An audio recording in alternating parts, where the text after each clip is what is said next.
పౌలు గారి సేవలో ఒక పదం ఉంటుంది. పాపం ఆయన బాధపడుతూ రాస్తాడు, ఆసియా ప్రాంతానికి అందరు నన్ను విడిచి వెళ్ళిపోయారు, ఎవ్వరు నా దగ్గర లేరు, నా దగ్గర కడ వరకు ఈ రోజుకి నాతో నిలబడి ఉన్నది ఎవరైనా ఉన్నారంటే నా చేయబట్టి నిలబడిన ప్రభు తప్ప ఇంకెవరు నాకు లేరు. తెలిసి రాసాం తెలియక రాసాం కానీ మన పాటలో మొదట్లైన అదేనండి, మనుషులు ఎప్పుడు నీతో.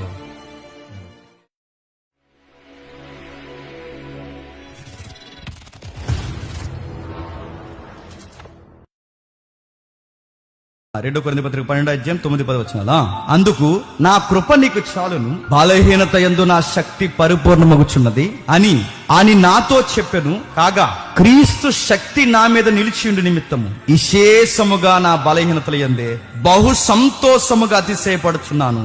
నేను ఎప్పుడు బలహీనుడనో, నాకెప్పుడు బాధలు వస్తాయో, నాకెప్పుడు ఇబ్బందులు వస్తాయో, నాకెప్పుడు సమస్యలు వస్తాయో, నాకెప్పుడు ఈ సాతానుగా నన్ను ఇబ్బంది పెడతాడో, నన్ను ఇబ్బందికరమైన పరిస్థితుల్లోకి నడిపిస్తాడో, అప్పుడే నేను చాలా బలవంగా ఉంటున్నాను, చాలా సంతోషంగా ఉంటున్నాను, అప్పుడే నా భక్తిలో బాగుంటున్నాను, అప్పుడే నేను దేవుని ఎదుట మనుషుల ఎదుట ఎచ్చిపోకుండా ఉంటున్నాను. ఎందుకంటే నేను చేసిన సేవ మామూలు సేవ కాదు, విశేషమైన సేవ చేశాను. చెప్పుకోవడం మొదలెడితే గొప్ప ఘనకార్యాలు ఉన్నాయి.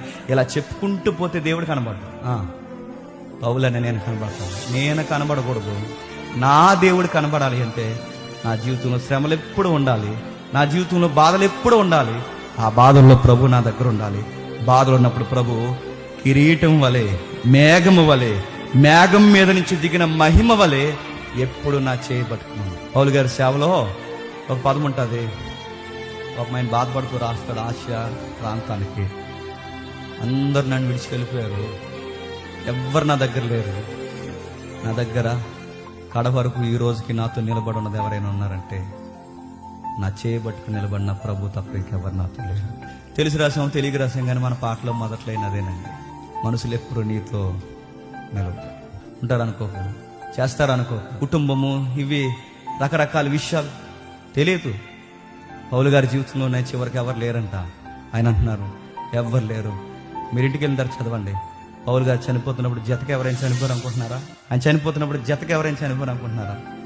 ఆయన చనిపోతున్నప్పుడు ఒక్కడే చనిపోయారు, ఒంటరిగా చనిపోయారు. నేను అడుగుతున్నానండి, మరణం కూడా అలా కళ్ళ ముందుకి క్రీస్తు నిమిత్తం వచ్చేస్తున్నప్పుడు మరణాన్ని కూడా సంతోషంగా ఎప్పుడు చూడగలమో తెలుసా? మరణాన్ని కూడా ఎప్పుడు ఆనందంగా చూడగలమో తెలుసా? బలహీనతలు యందు శక్తి పొందుకున్నప్పుడు చూడగలం. మరణాన్ని కూడా ఎంజాయ్ చేస్తాడు ఎవడైనంటే పౌలు అంటాడు, నా ప్రభు పడిన ఆ మరణ బలహీనతలు ఎట్టువో చూడాలని నాకు చాలా